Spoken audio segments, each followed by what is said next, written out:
Hey guys, what's up? GizChina here, and this is the review of the Mi 5s, the update to the Xiaomi Mi 5. Not much has changed. There's a newer Snapdragon 821 processor, the Google Pixel's camera sensor, as well as a slightly bigger battery. You also get a buttonless fingerprint sensor as well as much faster flash storage as well.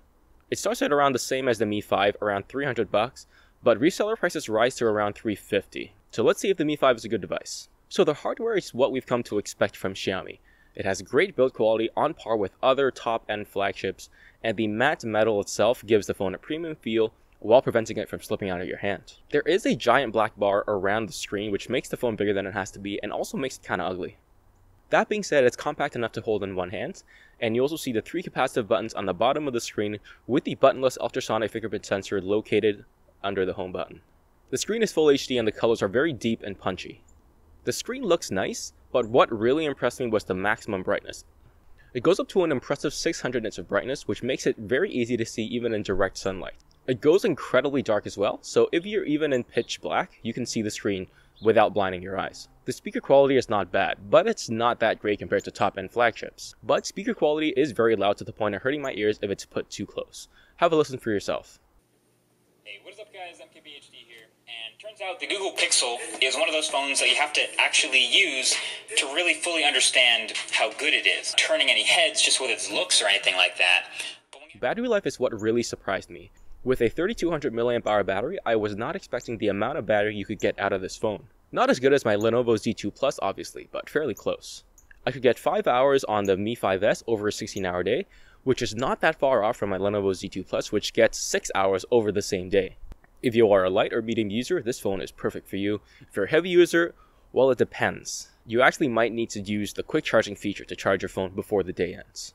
Android 6.0 Marshmallow is installed on the phone with MIUI 8. And I'm still not a fan of how MIUI 8 looks. It's still a bit too cartoony for me, even though they did refine it. So the first thing I did was install Google Now Launcher. However, MIUI does come with a ton of other features that I probably won't go into because there are too many, and I did talk about some of them in the Redmi Note 4 review.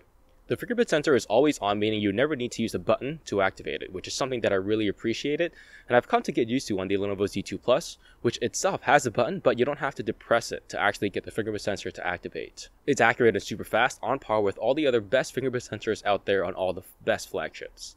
If you got the 128GB version of the Mi 5s, it is 3D Touch enabled, but I didn't. I got the 64GB version, which isn't. Performance with the Snapdragon 821 and 4GB of RAM is great. Nothing can slow this phone down. Multitasking is very fluid, very fast, and when you couple in the UFS 2.0 super fast flash storage, you can open and close apps really fast. I would say it's a tiny bit slower than the Google Pixel. It can also run any game on the Play Store on highest settings as well, no problems there. So the international version of the Mi 5s comes with both TDD and FDD LTE bands, meaning it'll work in both Asia, Europe, and possibly North America. I was able to get 3G and LTE here in Canada, and speeds are very impressive. Wi-Fi, Bluetooth, and GPS are also great. Absolutely no complaints here. There is no IR blaster, so if some of you were hoping for one on the Mi 5s, well, you're kind of out of luck here. There also isn't a micro SD card slot, which is kind of disappointing, but then again, it starts with 64GB of storage, so if you fill that up, well, I don't know. I guess that's up to you. So the Mi 5s uses the same sensor as the Google Pixel, the IMX378. However, hardware is only half the story when it comes to picture quality, and software is the other half. Where Google did a great job with the software making the Google Pixel a great camera phone, Xiaomi didn't do as great a job. So in daylight, the pictures are great. The pictures are on par with the Google Pixel S7, the iPhone 7, but once you get into a low light situation, the picture quality goes down a lot. You can shoot 4K video as well, but the same thing applies to pictures. Good lighting conditions, great quality. Bad lighting conditions, bad quality. Same thing with the front camera as well. Hopefully Xiaomi can update the software to take advantage of the great sensor that they've been using. At the end of the day, the Mi 5s is a great phone, starting at $300 or $350 from resellers. This is a great alternative to anyone who doesn't want to pay $800 for a new flagship smartphone. It's great in just about every respect except for low light photography. However, I'm personally still going to be using my Lenovo Z2 Plus as my daily driver just because it gets better battery life and I'm a battery nut. But if you do want to buy this, do know that you made a great choice. Thank you so much for watching. Be sure to check out the full text review. Leave a sub, leave a comment, leave a like, and I'll see you guys in the next one.